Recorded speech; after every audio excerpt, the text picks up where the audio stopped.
तदंतर यमपुरी के मार्ग के भीषण यातनाओं और कष्टों का वर्णन करके सनत कुमार जी ने कहा कि व्यास जी, जिन्होंने कभी दान नहीं किया है वे लोग भी इस प्रकार दुख उठाते और सुख की याचना करते हुए उस मार्ग पर जाते हैं। जिन्होंने पहले से ही दान रूपी पाथेय यानी कि राह खर्च ले रखा है, वे सुखपूर्वक यमलोक की यात्रा करते हैं। ओम नमः शिवाय। कैसे हैं आप लोग? ईश्वर कृपा से आप सब अच्छे होंगे। ईश्वर सब पे कृपा बनाए रखे, सबका कल्याण करे। आज मैं बताने जा रही हूँ कि श्री शिव पुराण की उमा संहिता अध्याय नंबर 7 पापियों और पुण्य आत्माओं की यमलोक यात्रा। ओम नमः शिवाय, ओम नमः शिवाय, हर हर भोले नमः शिवाय। गंगाधराय शिव गंगाधराय, हर हर भोले नमः शिवाय। नमः शिवाय, ओम नमः शिवाय, हर हर भोले नमः शिवाय। ओम नमः शिवाय। सनत कुमार जी कहते हैं, व्यास जी, मनुष्य 4 प्रकार के पापों से यमलोक में जाते हैं। यमलोक अत्यंत भयदायक और भयंकर है। वहाँ समस्त देहधारियों को विवश होकर जाना पड़ता है। कोई ऐसे प्राणी नहीं है जो यमलोक में ना जाते हों। किए हुए कर्म का फल कर्ता को अवश्य भोगना पड़ता है। इसका विचार करो। जीवों में जो शुभ कर्म करने वाले सौम्य चित्त और दयालु हैं, वे सौम्य मार्ग से यमपुरी के पूर्व द्वार को जाते हैं। जो पापी पाप कर्म परायण तथा दान से रहित हैं, वे भयानक दक्षिण मार्ग से यमलोक की यात्रा करते हैं। मृतलोक से 86,000 योजन की दूरी लांघकर नाना रूप वाले यमलोक की स्थिति है, यह जानना चाहिए।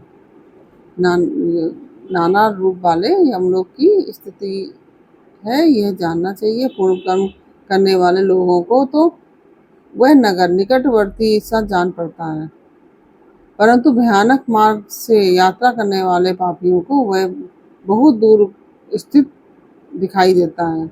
वहाँ का मार्ग कहीं तो तीखे कांटों से युक्त है, तो कहीं कंकड़ों से व्याप्त है। कहीं छुरे की धार के समान तीखे पत्थर उस मार्ग पर जड़े गए हैं।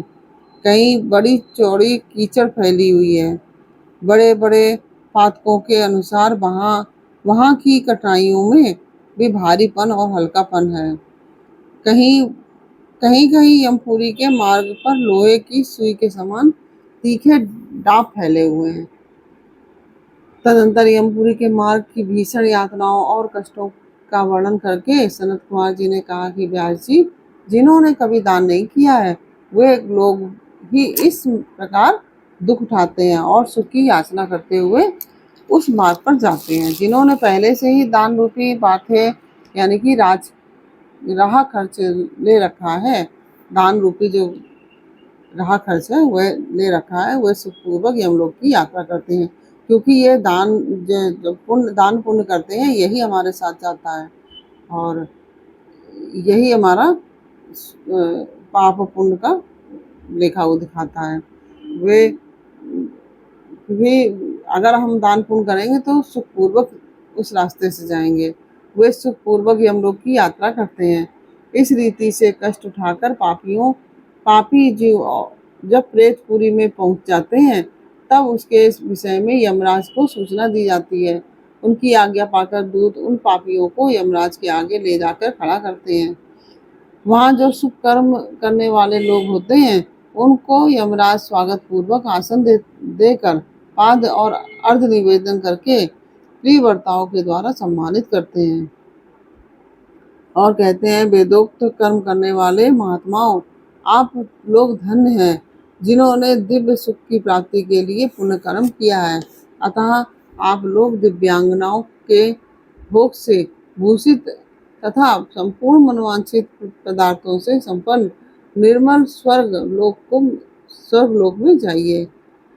वहाँ महान भोगों का उपभोग करके अंत में पुण्य के क्षीण हो जाने पर जो कुछ थोड़ा सा अशुभ शेष रह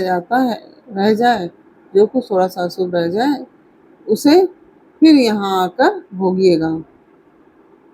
जो धर्मात्मा मनुष्य होते हैं, वे मानो यमराज के लिए मित्र के समान है। जो धर्मात्मा होते हैं वो यमराज के लिए मित्र के समान होते हैं और वे यमराज को सुखपूर्वक सौम्य धर्मराज के रूप में देखते हैं। किंतु जो क्रूर कर्म करने वाले होते हैं, जो पापी होते हैं, वे यमराज को भयानक रूप में देखते हैं। उनकी दृष्टि में यमराज का मुख डालों के कारण विकराल जान पड़ता है। नेत्र टेढ़ी भुवों से युक्त प्रतीत होते हैं। उनके केस ऊपर को उठे होते हैं, दाढ़ी मूछ बड़ी बड़ी होती है, ओठ ऊपर की ओर फड़कते रहते हैं। उनकी 18 भुजाएं होती हैं। वे कुपित तथा काले कोयले के ढेर के समान दिखाई देते हैं। उनके हाथों में सब प्रकार के अस्त्र शस्त्र उठे रहते हैं। अस्त्र शस्त्र उठे होते हैं।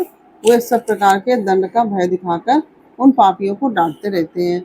बहुत बड़े भैंसे पर आरूढ़, लाल वस्त्र और लाल माला धारण करके बहुत ऊंचे महामेरु के समान दृष्टिगोचर होते हैं। उनके नेत्र प्रज्वलित अग्नि के समान उद्दीप्त दिखाई देते हैं। उनका शब्द प्रलय काल के मेघ के गर्जना के समान गंभीर होता है। वे ऐसे जान पड़ते हैं मानो महासागर को पी रहे हैं। ऐसे जान पड़ते हैं जैसे महासागर को पी रहे हैं, गिरिराज को निगल रहे हैं और मुंह से आग उगल रहे हैं। ऐसा ये सब पापी मनुष्यों को देखने को मिलता है।